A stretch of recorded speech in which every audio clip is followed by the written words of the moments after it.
La primera vez que mi padre dijo delante de toda la familia que Jane era la única hija que había salvado la casa, yo estaba sentada a menos de 1 metro de él, con una taza de café entre las manos y 3 años de recibos guardados en el teléfono. No dije nada.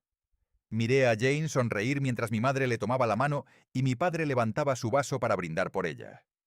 Habían preparado aquella cena porque, según ellos, por fin podían respirar tranquilos. La hipoteca estaba al día, la casa ya no corría peligro, y Jane había conseguido con mucho esfuerzo evitar que nuestros padres perdieran el lugar donde habían vivido durante 30 años. Yo conocía otra versión de aquella historia. Durante 36 meses, había transferido dinero cada día, 5 de cada mes, desde mi cuenta a la cuenta de la hipoteca de mis padres. Nunca puse mi nombre en ningún papel. Nunca pedí que me devolvieran un centavo.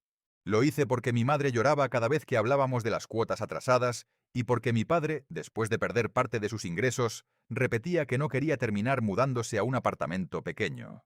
Lo hice también porque durante toda mi vida había aprendido que ayudar a mi familia era algo que se hacía en silencio. Pero aquella noche entendí que mi silencio no había sido interpretado como generosidad. Había sido interpretado como permiso. Mi padre dejó el vaso sobre la mesa y dijo: Jane nunca nos abandonó. Cuando las cosas se pusieron difíciles, ella apareció. Por eso siempre digo que hay hijos que nacen para sostener a la familia, y otros que simplemente esperan que los sostengan. Varias personas rieron con incomodidad. Yo levanté la vista. Jane no dijo nada.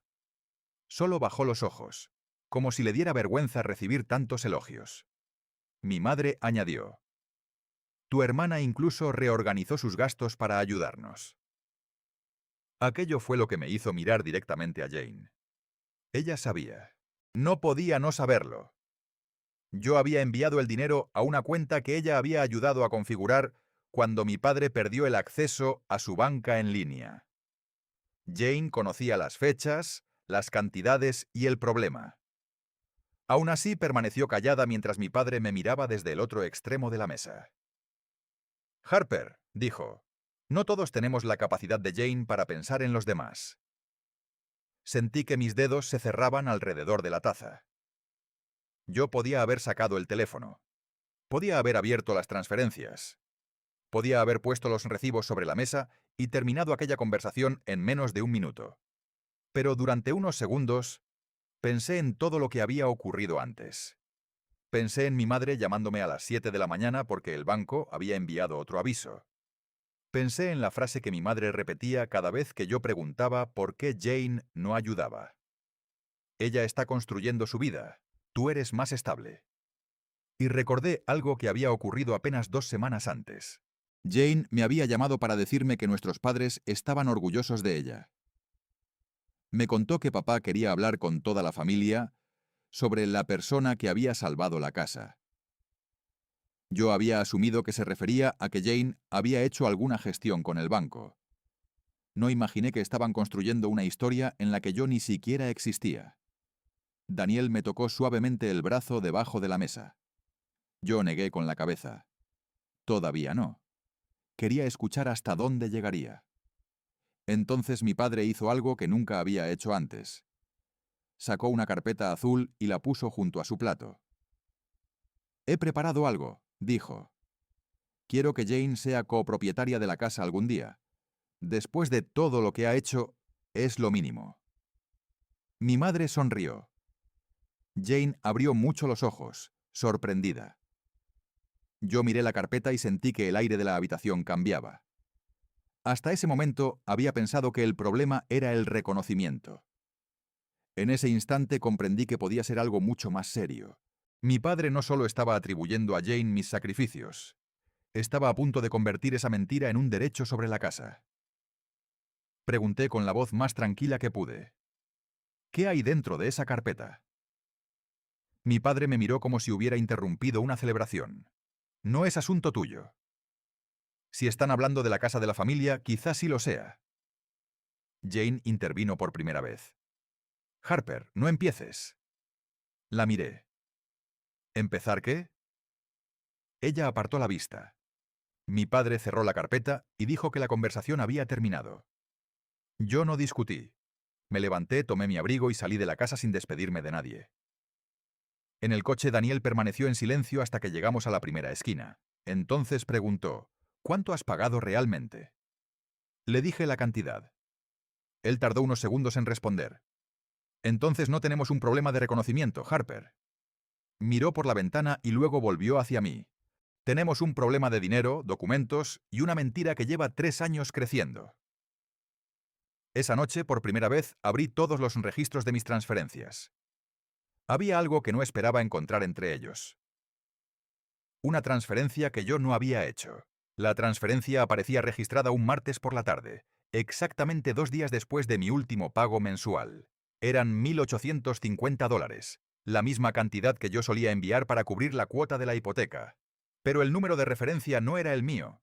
Abrí la aplicación del banco, revisé los movimientos uno por uno y amplié la información de la operación. El dinero había salido de una cuenta conjunta que mis padres habían mantenido durante años y había terminado en la cuenta de la hipoteca. Eso significaba que, al menos aquella vez, alguien había pagado la cuota sin usar mi dinero. Miré a Daniel. ¿Por qué aparece esto? Él se inclinó hacia la pantalla. No lo sé, pero guárdalo. Hice una captura y descargué el extracto completo. Después abrí la carpeta donde había guardado todos los comprobantes desde el primer mes. Al principio todo parecía normal. 36 transferencias salían de mi cuenta, con fechas regulares y cantidades muy parecidas. Pero al comparar los meses con los estados de la hipoteca, descubrí que también había pagos que yo no había hecho. Nunca había visto esos movimientos porque yo solo revisaba mi cuenta, no la de mis padres. Puede que Jane haya pagado alguna vez, dije. Daniel negó con la cabeza. Entonces pregúntaselo. No quería llamarla esa noche. Primero necesitaba entender qué estaba pasando. Al día siguiente pedí una copia de los estados de la hipoteca directamente al banco, porque mi madre me había autorizado años atrás a ayudar con algunos trámites. Cuando recibí los archivos, los revisé en la pantalla del ordenador. Allí aparecían todos los pagos. La mayoría coincidían con mis transferencias. Los pagos extraordinarios tenían otra procedencia. El nombre asociado a la cuenta era el de Jane. Me quedé mirando la pantalla. Jane sí había pagado algunas cuotas, pero no 3 años. Había hecho 4 pagos en momentos concretos, y todos coincidían con periodos en los que yo había tenido problemas económicos. Recordé que en aquellos meses yo había tenido que reducir mis gastos y pedir horas adicionales en el trabajo para no retrasarme. Jane nunca me había preguntado cómo estaba. Tampoco mis padres. Esa misma tarde llamé a mi madre. Le pregunté directamente si Jane había pagado la hipoteca. Hubo un silencio largo. Sí, respondió finalmente. ¿Alguna vez? ¿Cuántas veces? No lo sé, Harper. Yo sí lo sé. Mi madre suspiró. No quiero discutir esto. Le dije que no estaba discutiendo. Solo quería saber por qué, después de haber pagado durante 3 años, mi padre hablaba de Jane como si ella hubiera sido la única persona que sostuvo la casa. Mi madre respondió algo que todavía recuerdo con exactitud. Porque Jane fue quien habló con tu padre cuando estaba dispuesto a rendirse. Aquella frase me dejó quieta. ¿Qué significa eso? Mi madre explicó que un año antes mi padre había decidido vender la casa. No podía mantener la cuota y estaba cansado de depender de mí. Jane le había convencido de esperar porque, según ella, tenía una solución. Yo no sabía nada de aquello. ¿Qué solución?, pregunté. Mi madre dijo que Jane había conseguido que un asesor revisara las cuentas familiares y les recomendara una refinanciación. Eso explicaba por qué mi padre hablaba de ella como si hubiera salvado la casa. Pero no explicaba por qué había omitido mis pagos. Pregunté quién había recomendado a aquel asesor. Mi madre volvió a guardar silencio. Entonces dijo, Jane. Esa respuesta me hizo buscar el nombre de la empresa que aparecía en la refinanciación. Era una pequeña firma financiera cerca de la oficina donde Jane trabajaba. Hasta ahí podía ser una coincidencia. Pero el nombre del asesor aparecía también en un documento que mi padre había firmado 6 meses antes. Y debajo de su firma había una línea que no había visto nunca. Posible transferencia de propiedad a familiar designado. Sentí que se me enfriaban las manos. Esa noche no llamé a Jane. En cambio, escribí un mensaje a mi padre. Necesito hablar contigo sobre la hipoteca y sobre los documentos que preparaste. Esta vez quiero que estén todos presentes. Él respondió casi inmediatamente. No conviertas esto en una competencia con tu hermana. Miré el mensaje durante un rato. Después escribí. No es una competencia. Es la primera vez que voy a pedir que se hable de los hechos. No respondió. A la mañana siguiente recibí un correo de una dirección que no conocía. El remitente era el asesor financiero de mis padres. Solo contenía una frase y un archivo adjunto. Creo que usted debería ver esto antes de que su familia firme cualquier documento. Abrí el archivo y descubrí que la historia de la casa era todavía más complicada de lo que yo había imaginado. El archivo era un borrador de un acuerdo de propiedad y en la primera página aparecían los nombres de mis padres y el de Jane. No aparecía el mío. Seguí leyendo sentada frente al ordenador sin moverme. El documento no decía que Jane fuera a comprar la casa, ni que hubiera pagado la mayor parte de la deuda. Decía que mis padres querían transferirle una participación futura de la propiedad a cambio de que ella asumiera determinadas obligaciones financieras. Había una cláusula que me llamó especialmente la atención. Cualquier aportación económica anterior hecha por otro familiar no generaría derechos sobre la propiedad. Me quedé mirando esa frase durante varios segundos. Alguien había pensado en mis pagos. Alguien había querido asegurarse de que 3 años de transferencias no pudieran convertirse en un argumento para cuestionar la decisión. Llamé al asesor cuyo nombre aparecía en el correo. Contestó después de la segunda llamada. Me preguntó si yo era Harper. Le dije que sí. No quiero meterme en un conflicto familiar, dijo. Pero tampoco quiero que firme algo sin conocer toda la información. Le pregunté quién le había pedido preparar el acuerdo. Me respondió que mi padre había iniciado el proceso, pero que Jane había llevado la mayor parte de las conversaciones. Entonces pregunté por qué me había enviado el documento. Hubo una pausa. Porque usted aparece en los registros de pagos. Aquella frase confirmó algo que yo ya sospechaba. Mis padres sabían perfectamente quién había estado pagando. No era un error. No era un malentendido. Simplemente habían decidido contar la historia de otra manera. El asesor dijo que durante la revisión financiera, Jane había afirmado que ella había ayudado a sus padres a mantener la casa durante años. No había presentado mis transferencias como parte de su propio trabajo, pero tampoco había aclarado que eran mías. El asesor había encontrado la discrepancia cuando comparó los movimientos bancarios con las declaraciones de mis padres. ¿Por qué no me lo dijo antes?, pregunté. Porque no sabía si usted estaba al tanto. Miré el borrador otra vez. Ahora lo estoy. Después de colgar, imprimí cada documento. Daniel llegó del trabajo y encontró la mesa cubierta de papeles. Se sentó y esperó. Le conté todo. Él tomó una hoja, la leyó y dijo: «Esto ya no es solo una cuestión de sentimientos». «Lo sé. Entonces deja de intentar demostrarles que mereces ser reconocida». Lo miré. «¿Qué quieres decir?» «Si ellos quieren firmar algo, tú necesitas protegerte, no convencerlos». Aquella frase cambió mi manera de pensar. Durante años había intentado conseguir que mis padres me vieran de la misma manera que veían a Jane.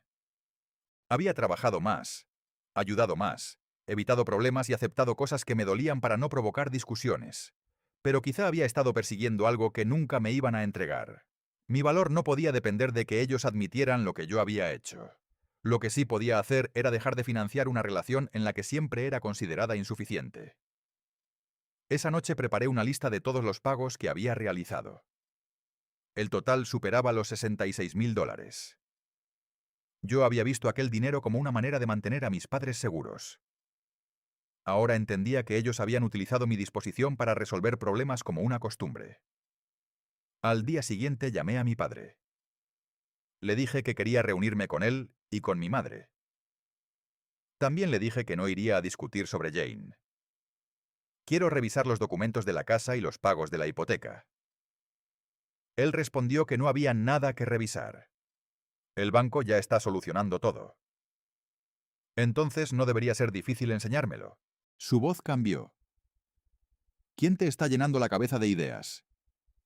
Le dije que nadie. Estoy mirando mis propios registros. Hubo silencio. Después preguntó, ¿cuánto quieres? Aquella pregunta me dolió más que cualquier insulto de la cena. No preguntó qué había ocurrido. No preguntó por qué estaba molesta. Preguntó cuánto quería. No quiero dinero, respondí. Quiero que dejes de contarle a la familia que Jane pagó una deuda que pagué yo. Mi padre dijo que estaba exagerando. Entonces añadió algo que no esperaba.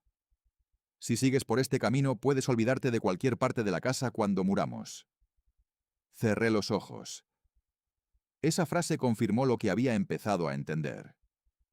El reconocimiento no había sido el objetivo.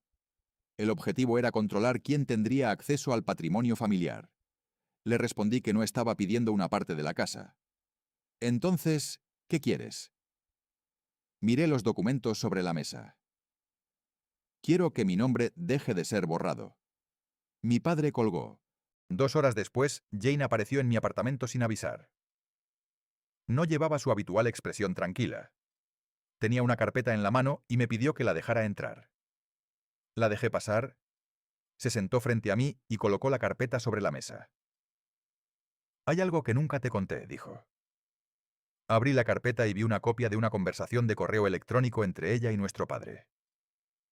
La primera línea decía: «Si Harper deja de pagar, no podremos mantener el acuerdo». Y debajo había una respuesta de Jane que me hizo comprender que ella sabía desde mucho antes de aquella cena exactamente cuánto dinero había puesto yo y lo que pensaban hacer con él. Si Harper deja de pagar, tendremos que vender la casa antes de lo previsto. Esa era la frase que había escrito Jane en el correo. Debajo, mi padre había respondido: «No se lo digas todavía.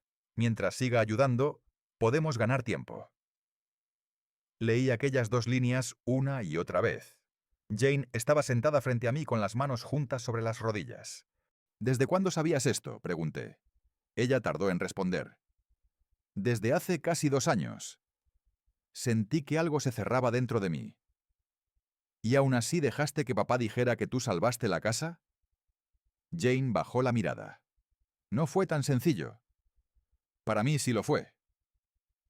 Me levanté y fui hasta la cocina porque necesitaba moverme. «Explícamelo». Jane respiró profundamente. Me contó que cuando mi padre decidió vender la casa, ella tuvo miedo de perder la herencia que esperaba recibir algún día. No quería mudarse de ciudad ni enfrentarse a una venta complicada. Entonces habló con mi padre y le propuso una solución. Yo seguiría pagando la cuota mensual mientras ellos intentaban reorganizar sus gastos, y ella buscaría una refinanciación que redujera la presión. «¿Y por qué nunca me lo dijiste?». «Porque papá me dijo que tú ibas a seguir ayudando». La miré. «Eso no responde a mi pregunta». Jane se quedó callada. Después dijo algo que me hizo sentarme de nuevo. «Porque pensé que si te contábamos todo, ibas a dejar de pagar». No supe qué responder. Durante 3 años yo había creído que ayudaba porque mis padres estaban en dificultades. En realidad, una de las personas que más confiaba en mí había estado calculando cuánto tiempo podía mantenerme dentro de aquel papel. Pregunté por qué había hablado con el asesor sobre la transferencia de propiedad. Jane dijo que su intención era proteger la casa. No quería que papá la vendiera. ¿Protegiéndola para quién? No contestó. Entonces abrí el correo que me había enviado el asesor y puse la pantalla delante de ella. «Aquí dice que querían darte una participación en la propiedad». Jane palideció. Eso era un borrador. Pero existía. Sí.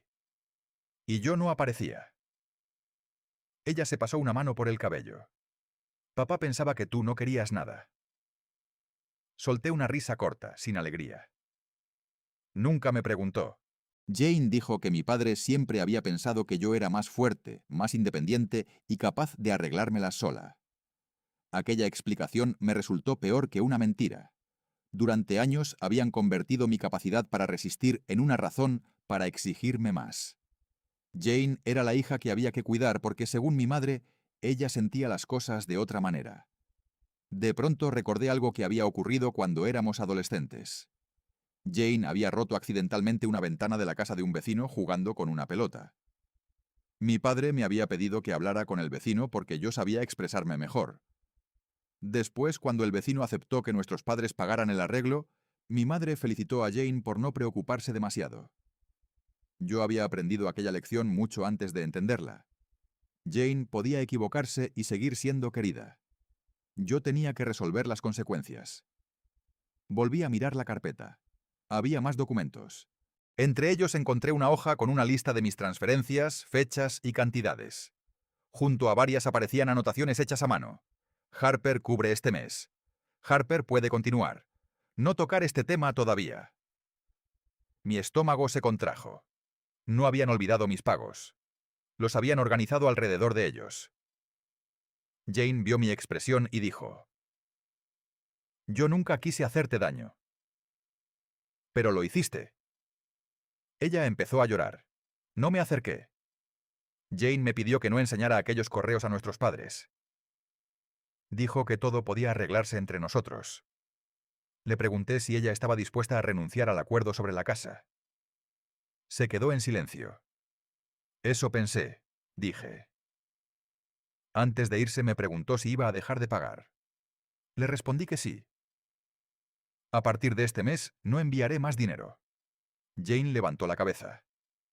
«Entonces papá va a entrar en pánico». Ya no es mi responsabilidad evitar que entre en pánico. Después de que se fue, hice algo que nunca había hecho. Cancelé la transferencia automática que llevaba 3 años programada. El banco me pidió confirmar la operación. Pulsé aceptar.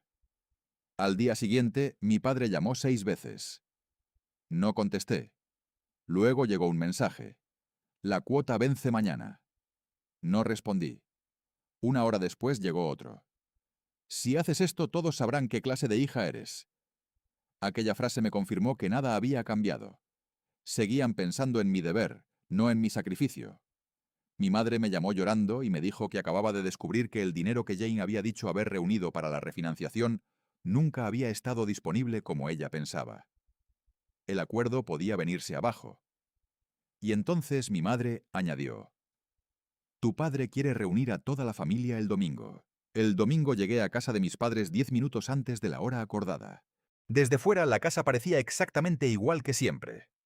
Las macetas de mi madre junto a la entrada, la bicicleta vieja de mi padre apoyada contra el garaje y las cortinas del salón ligeramente abiertas. Pero esta vez no sentí que estuviera entrando en mi hogar. Sentí que estaba entrando en un lugar donde por fin iba a tener que defenderme. Daniel me acompañó hasta la puerta, pero no quiso entrar. «Si necesitas que te lleve, llámame», dijo. Asentí y le agradecí que estuviera allí. Dentro ya estaban Jane, mi madre, mi padre, 2 de mis tíos y mi primo Lucas. También había una carpeta sobre la mesa. La misma carpeta azul que mi padre había llevado a la cena. Mi padre me indicó una silla. «Siéntate». Lo hice. Nadie habló durante unos segundos. Mi madre tenía los ojos rojos. Jane miraba fijamente sus manos. Mi padre fue el primero en romper el silencio. «Tu madre y yo estamos en una situación difícil». No respondí. «La refinanciación que esperábamos no se puede completar en las condiciones que nos habían prometido», continuó. «Y ahora necesitamos saber si estás dispuesta a ayudarnos mientras encontramos otra solución». Lo miré. «¿Otra solución o que vuelva a pagar?» Mi padre apretó los labios. «No empieces». Mi tío preguntó qué estaba pasando. Mi padre le explicó que yo había decidido dejar de ayudar justo cuando la familia más lo necesitaba. No mencionó que llevaba 3 años pagando. No mencionó los correos. No mencionó el acuerdo con Jane. Simplemente dijo: «Harper está enfadada porque Jane ha recibido reconocimiento por ayudar». Mi primo me miró sorprendido. «¿Eso es cierto?». Antes de que pudiera responder, Jane dijo: «No es tan sencillo». Mi padre golpeó suavemente la mesa con la mano. «No estamos aquí para discutir quién hizo qué». «Entonces, ¿para qué estamos aquí?», pregunté. «Para pedirte que reconsideres». ¿Y después de cuánto tiempo volveríamos a tener esta misma conversación? Mi padre no respondió. Mi madre comenzó a llorar. No queremos perder la casa. Esa frase sí me afectó. Durante años había escuchado exactamente eso, pero esta vez no sentí que tuviera que correr a resolverlo. Respiré y saqué mi carpeta. La puse sobre la mesa. Yo tampoco quería que la perdierais. Mi padre miró los papeles. ¿Qué es eso? Los pagos. Mi tío se inclinó hacia adelante. ¿Qué pagos? Abrí el primer extracto. Desde marzo de hace 3 años hasta el mes pasado, transferí dinero todos los meses a la cuenta de la hipoteca. Mi madre cerró los ojos. Jane permaneció inmóvil. Mi padre dijo, «Eso no significa que hayas pagado toda la casa». Nunca dije eso. Saqué otro documento. Pero sí significa que pagué 36 cuotas. Mi primo tomó uno de los papeles y lo revisó. Aquí está el nombre de Harper. Mi tío pidió verlo. Entonces mi padre intentó cambiar de tema. Lo hizo porque es nuestra hija. Lo miré directamente. Exactamente. Y tú usaste eso para hacerme sentir que nunca era suficiente. Mi padre se levantó. Eso es absurdo. Yo no levanté la voz. Entonces dime por qué existe este correo. Saqué una copia del intercambio entre él y Jane y la dejé sobre la mesa. Mi madre fue la primera en reconocerlo. ¿Qué es eso? Jane empezó a llorar. Mi padre intentó tomar las hojas, pero mi tío las sujetó antes. «Déjalo», dijo. «Quiero leerlo». El salón quedó en silencio mientras él avanzaba por el documento. Cuando terminó, miró a mi padre. «¿Es verdad?» Mi padre se sentó lentamente. Ya no parecía el hombre seguro de la cena anterior. Parecía alguien que había perdido el control de una conversación que creía preparada. Mi madre tomó el segundo documento y empezó a leer. Allí estaban las anotaciones sobre mis pagos. Harper cubre este mes. No tocar este tema todavía. Mi madre llevó una mano a la boca. ¿Por qué escribieron esto? Jane respondió entre lágrimas. Porque teníamos miedo de que dejara de ayudar. Mi tío la miró. Entonces sabían que ella estaba pagando. Jane asintió. Sí. Mi madre giró hacia mi padre. ¿Y tú le dijiste a todos que Jane había salvado la casa? Él no respondió. Mi primo se levantó y dijo que necesitaba aire. La tensión en la habitación se volvió insoportable. Yo había imaginado aquel momento muchas veces, pero nunca pensé que se sentiría tan silencioso. No sentí satisfacción. No sentí ganas de humillar a nadie. Solo quería que por una vez nadie pudiera decir que no sabía. Entonces mi padre sacó una última hoja de la carpeta azul. «Hay algo más», dijo. «Si todos van a saber la verdad, también deben saber esto». La deslizó hacia mí. Era una propuesta de acuerdo preparada por el banco y llevaba mi nombre. Pero no como beneficiaria. Aparecía como la persona que podía asumir parte de la deuda pendiente. Mi padre me miró y dijo, «Si no firmas, probablemente tendremos que vender». Miré el documento, después miré a mi madre y finalmente a Jane. Por primera vez, ninguno de ellos sabía qué iba a hacer. Yo tampoco lo sabía todavía. Pero había algo que sí tenía claro. No volvería a firmar nada solo porque me hicieran sentir culpable. Tomé el documento y lo leí despacio. No era una simple solicitud para continuar con los pagos. El banco proponía una reestructuración en la que yo podía asumir una parte de la deuda pendiente y a cambio entrar legalmente en la propiedad junto con mis padres. Durante unos segundos pensé que aquella era la solución que había estado buscando durante años. Si aceptaba, mis pagos tendrían por fin un reconocimiento formal. Ya no podrían decir que mi dinero había sido solo una ayuda. Pero seguí leyendo y encontré varias condiciones que cambiaron mi decisión. Yo asumiría una parte considerable de la deuda, mientras que la participación de Jane quedaría protegida mediante el acuerdo familiar que habían preparado. Mi padre quería que yo pusiera dinero nuevo para salvar una casa que al mismo tiempo estaban intentando transferir parcialmente a mi hermana. Cerré el documento. ¿Quién preparó esto? Mi padre respondió que era una propuesta del banco. ¿Y quién pidió que Jane tuviera una participación? Nadie contestó. Miré al asesor financiero que estaba sentado al otro lado de la mesa.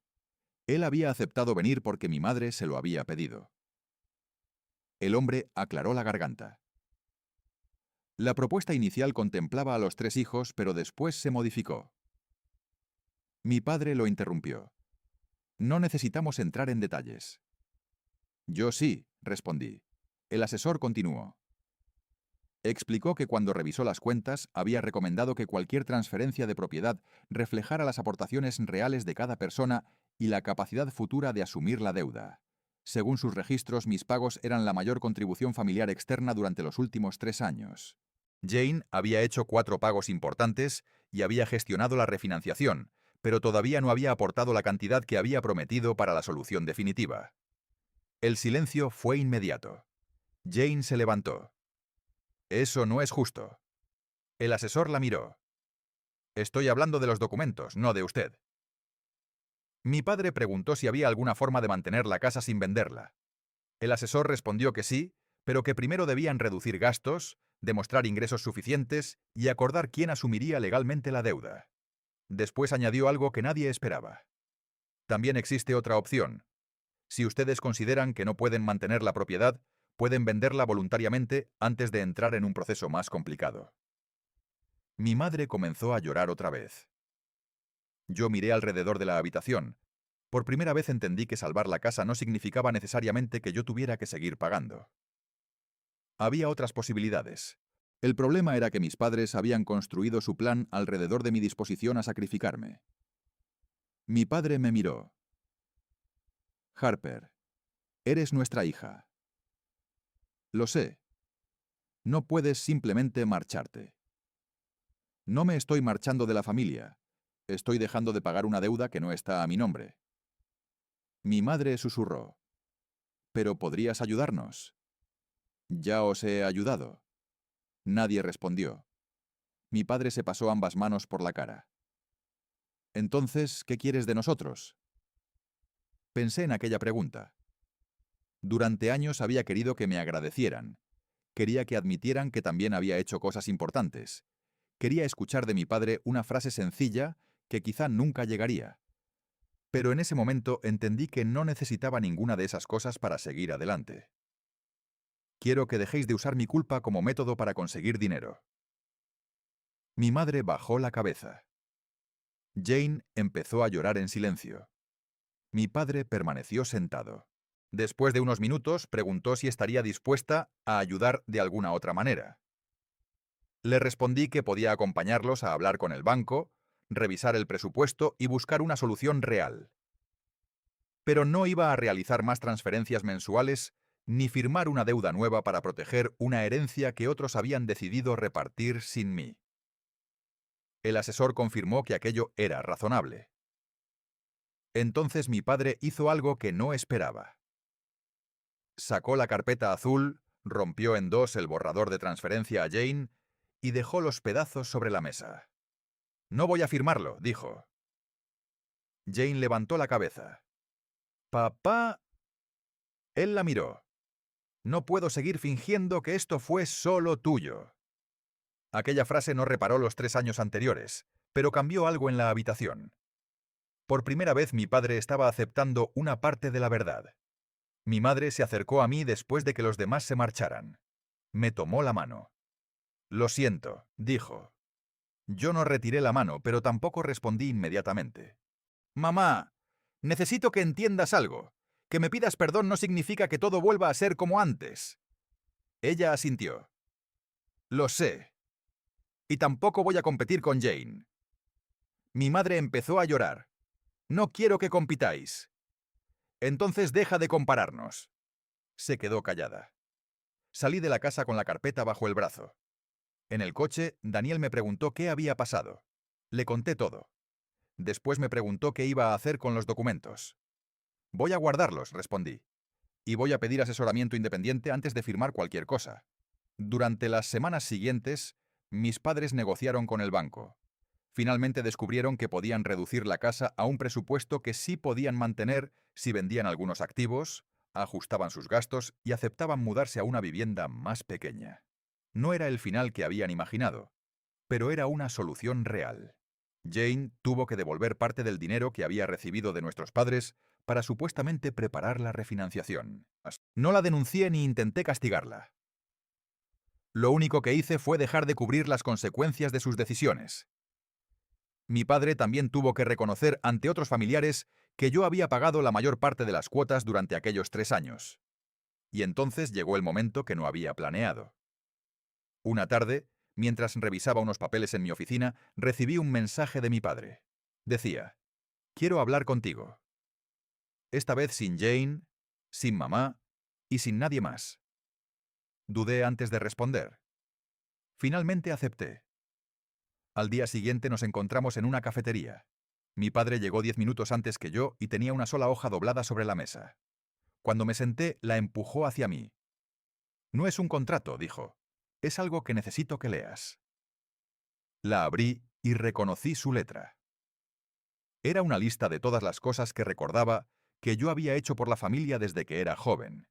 Y al final había escrito una frase que me hizo levantar la mirada. «Creo que confundí tu capacidad para soportarlo todo con la obligación de soportarlo todo». No sabía si aquello era suficiente. Pero por primera vez, la responsabilidad ya no estaba solo sobre mis hombros.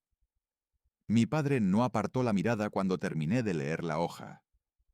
La doblé con cuidado y la dejé sobre la mesa. Durante unos segundos ninguno de los dos habló.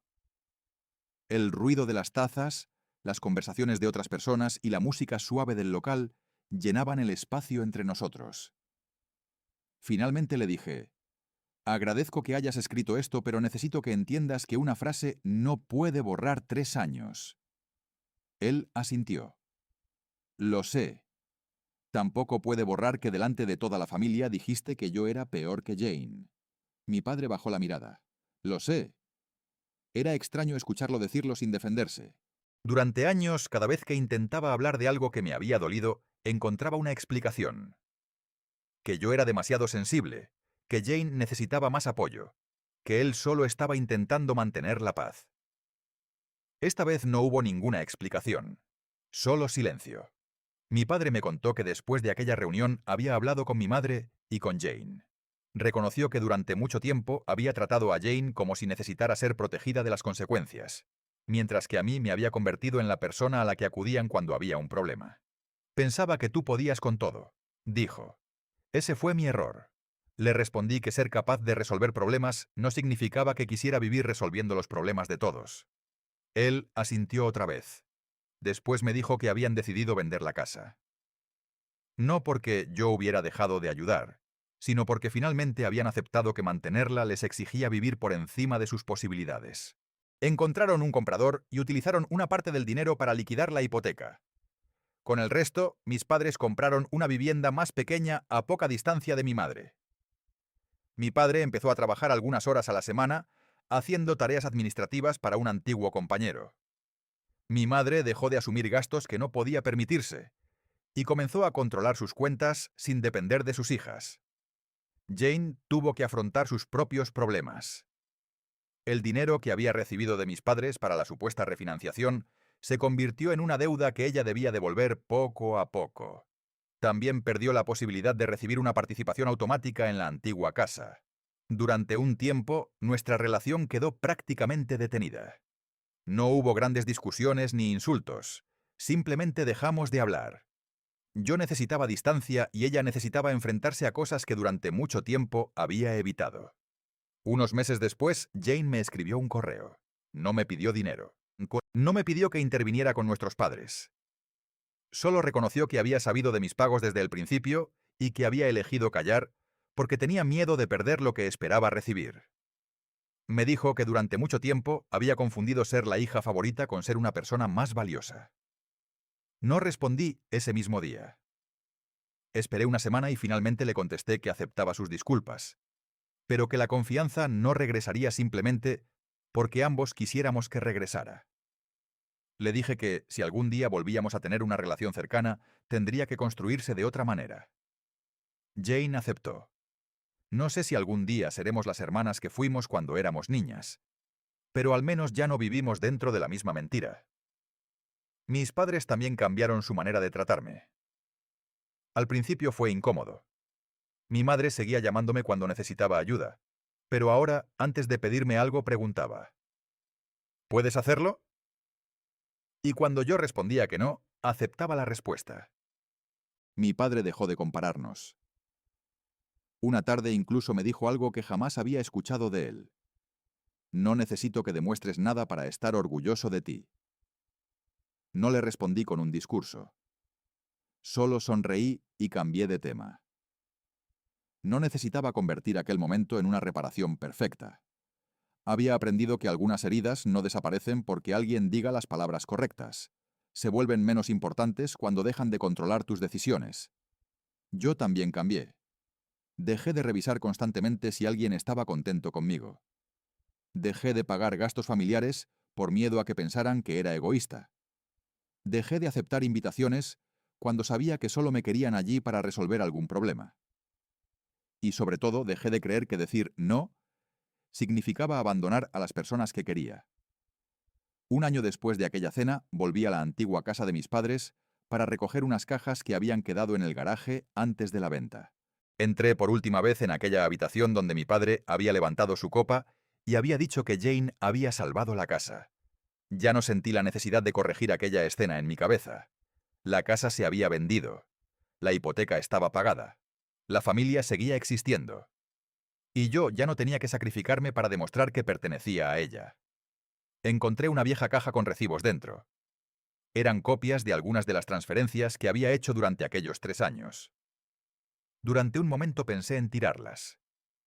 Después las guardé. No como prueba contra nadie, sino como recordatorio de quién había sido y de quién había decidido ser. Había pasado mucho tiempo pensando que mi mayor error había sido ayudar demasiado. Ahora sabía que no era exactamente eso. Mi error había sido ayudar sin poner límites y esperar que los demás respetaran sacrificios que nunca les había exigido reconocer. No podía cambiar los años anteriores. Tampoco podía obligar a mi familia a convertirse en las personas que yo había necesitado. Pero sí podía decidir qué permitiría a partir de entonces. La última vez que hablé con mi padre sobre todo aquello, me dijo que la casa había sido durante años el símbolo de su orgullo. Yo le respondí que para mí había terminado siendo el símbolo de algo diferente. ¿De qué?, preguntó. Lo pensé un momento antes de contestar. De lo que ocurre cuando una persona se acostumbra a desaparecer para que los demás puedan sentirse cómodos. Mi padre guardó silencio. Luego dijo: «Espero que nunca vuelvas a hacerlo». Yo también lo espero. Porque aquella fue la verdadera parte de mi historia que tardé 3 años en entender. No necesitaba que mi familia me nombrara la hija que había salvado la casa. Necesitaba dejar de ser la mujer que se olvidaba de sí misma para mantenerla en pie. Cuando finalmente dejé de pagar, no perdí a mi familia. Perdí una función que me habían asignado. Y cuando dejé de aceptar que mis esfuerzos fueran borrados, no me convertí en una hija peor, una hermana peor, ni una persona egoísta. Simplemente empecé a vivir como alguien cuya dignidad no dependía de cuánto estaba dispuesta a soportar por los demás.